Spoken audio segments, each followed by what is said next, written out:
Hello friends, welcome to Indus Vlog.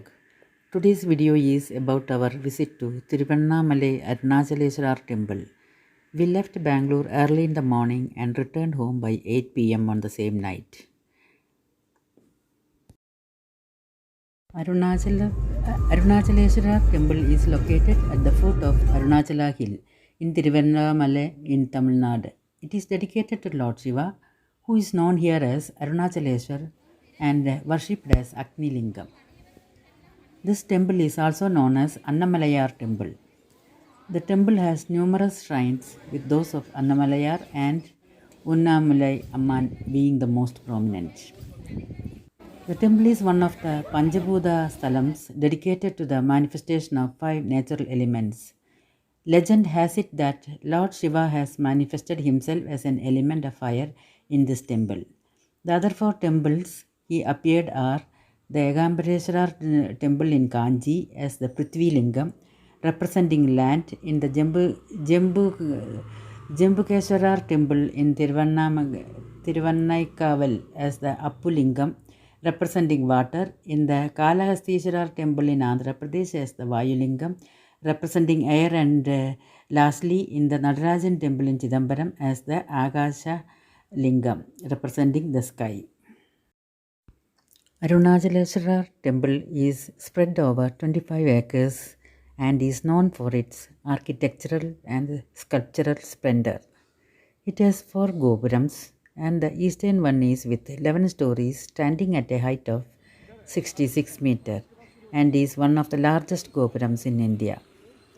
The temple complex houses many halls. The most notable is the 1000-pillared hall on your right, which was built during the Vijayanagar period. On your left, you can see a large tank.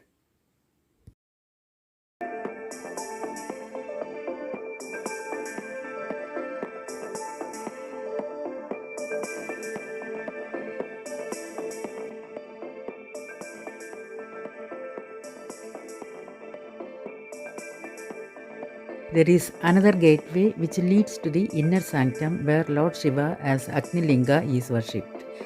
Goddess Parvati is also worshipped here as Unnai Malayal. History of the temple. According to legends, once Lord Shiva decided to pierce the 3 worlds as an endless pillar of light. Both Lord Vishnu and Lord Brahma started upwards and downwards, respectively, to find the end of the light. Brahma lied that he had found the end, while Vishnu could not find and accepted defeat. Lord Shiva got angry with Lord Brahma for lying to him and cursed Lord Brahma that he would not be worshipped in temples on earth, while Lord Vishnu would always be worshipped. Girivalam is the most prominent feature of Tiruvannamalai temple.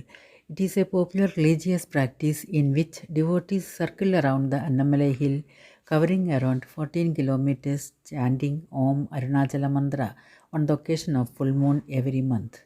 Those who are unable to visit the temple during this time can do the Girivalam on other days too. Girivalam is usually practiced barefoot.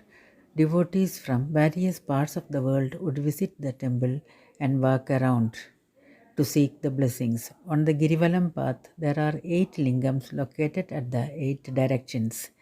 The 8 lingams are Indralingam, Agnilingam, Yamalingam, Nirudilingam, Varunalingam, Vayulingam, Kuberalingam, and Ishanyalingam. During Girivala, the devotees are supposed to visit each of these lingams and offer prayers.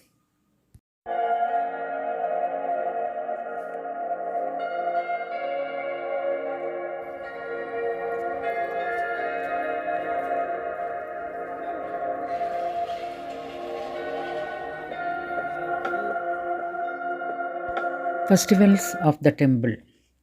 The temple celebrates 4 Brahmosavams every year.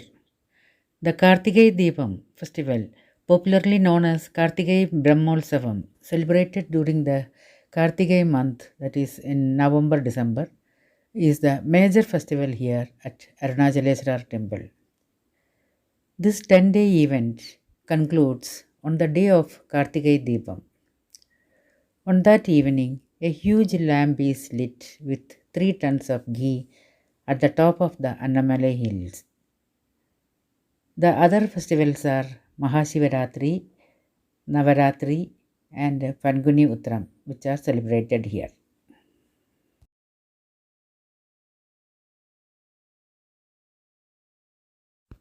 The other important place to visit here was Sri Ramana Maharshi Ashram, but due to shortage of time, we could not make it and kept it for another visit. On our way back, we stopped at Hotel Himalaya for a late lunch.